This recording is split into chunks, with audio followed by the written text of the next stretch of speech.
दोस्तों, आपका फिर से स्वागत है हमारे चैनल ज्ञान गंगा में। आज हम फिर से एक और नई कहानी आप लोगों के बीच लेकर आए हैं, तो जल्दी से सब्सक्राइब कर लें और बेल आइकन को प्रेस कर दें।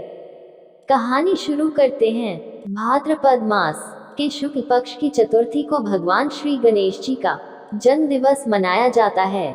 इस दिन से 10 दिनों का गणेश उत्सव प्रारंभ होता है। कैसे हुआ था भगवान श्री गणेश जी का जन्म? भगवान गणेश जी के जन्म के संबंध में 3 कथाएं प्रचलन में है। आओ जानते हैं कि किस तरह हुआ था गणपति जी का जन्म। 1. माता के कठोर तप से जन्मे गणेश जी। श्री गणेश चालीसा में वर्णित है कि माता पार्वती ने पुत्र प्राप्ति के लिए कठोर तप किया। इस तप से प्रसन्न होकर स्वयं श्री गणेश ब्राह्मण का रूप धर कर पहुंचे और उन्हें यह वरदान दिया कि माँ आपको बिना गर्भ धारण किए ही दिव्य और बुद्धिमान पुत्र की प्राप्ति होगी। ऐसा कहकर वे अंतर्ध्यान हो गए और पालने में बालक के रूप में आ गए। 2.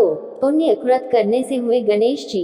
ये भी कहा जाता है कि माता पार्वती द्वारा पुण्य कृत के फलस्वरूप गणेश जी का जन्म हुआ था। इस व्रत को करने के लिए माता को पारिजात के फूलों की आवश्यकता थी। शिव जी ने इन फूलों के लिए इंद्रदेव से पारिजात का एक वृक्ष मांगा था, परंतु इंद्रदेव ने इसे देने से इनकार कर दिया था। तब भगवान शिव ने पारिजात का एक वन ही निर्मित करके पार्वती जी को सौंप दिया था। 3. माता पार्वती ने मिट्टी से बनाए गणेश जी का जन्म अयोनिज माना गया है। अयोनिज अर्थात जो योनि से उत्पन्न न हो। माता पार्वती ने उन्हें मिट्टी से निर्मित किया था। कहते हैं कि माता ने अपनी सखी जया और विजया के कहने पर एक गण की उत्पत्ति अपने मैल से की थी। हालांकि शिव पुराण की कथा के अनुसार माता पार्वती ने अपने शरीर पर हल्दी लगाई थी। इसके बाद जब उसे अपने शरीर से हल्दी उपटन उतारी तो उससे उन्होंने पुतला बना दिया। पुतले में बाद में उन्होंने प्राण डाल दिए। इस तरह से विनायक पैदा हुए थे। इसके बाद माता पार्वती ने गणेश को आदेश दिए कि तुम मेरे द्वार पर बैठ जाओ और उसकी रक्षा करो, किसी को भी अंदर नहीं आने देना। कुछ समय बाद शिव जी घर आए तो उन्होंने कहा कि मुझे पार्वती से मिलना है। इस पर गणेश जी ने मना कर दिया। शिव जी को नहीं पता था कि ये कौन है। दोनों में विवाद हो गया और उस विवाद ने युद्ध का रूप धारण कर लिया। इस दौरान शिव जी ने अपना त्रिशूल निकाला और गणेश का सिर काट डाला। पार्वती को पता लगा तो वह बाहर आई और रोने लगी। उन्होंने शिव जी से कहा कि आपने मेरे बेटा का सिर काट दिया। शिव जी ने पूछा कि ये तुम्हारा बेटा कैसे हो सकता है। इसके बाद पार्वती ने शिव जी को पूरी कथा बताई।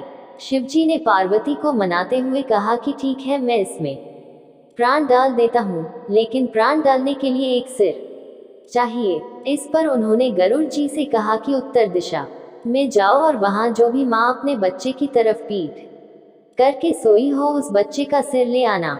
गरुड़ जी भटकते रहे पर उन्हें ऐसी कोई माँ नहीं मिली, क्योंकि हर माँ अपने बच्चे की तरफ मुंह करके सोती है। अंततः एक हथिनी दिखाई दी।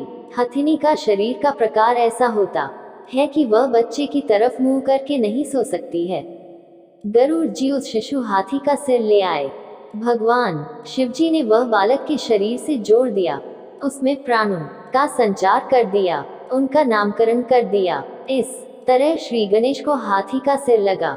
4. उपटन और गंगा के पानी से जन्मे गणेश जी। पद्म पुराण के अनुसार एक बार श्री पार्वती जी ने अपने शरीर के उपटन से एक आकर्षक कृति बनाई, जिसका मुख हाथी के समान था। फिर उस आकृति को उन्होंने गंगा में डाल दिया। गंगा जी में पड़ते ही वह आकृति विशालकाय हो गई। पार्वती जी ने उसे पुत्र कहकर पुकारा।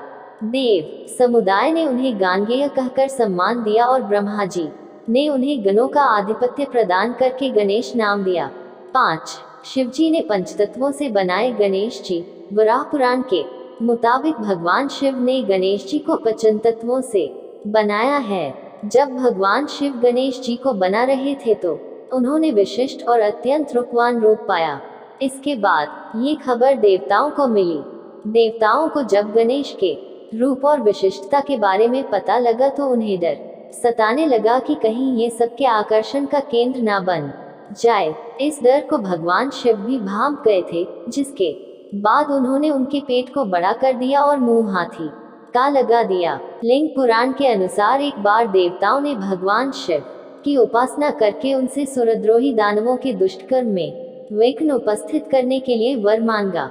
आशुतोष शिव ने तथास्तु कहकर देवताओं को संतुष्ट कर दिया। समय आने पर गणेश जी का प्राकट्य हुआ। उनका मुख हाथी के समान था और उनके एक हाथ में त्रिशूल तथा दूसरे में पाश था। देवताओं ने पुष्प वृष्टि करते हुए गजानन के चरणों में बार बार प्रणाम किया। भगवान शिव ने गणेश जी को दैत्यों के कार्यों में विघ्न उपस्थित करके देवताओं और ब्राह्मणों का उपकार करने का आदेश दिया।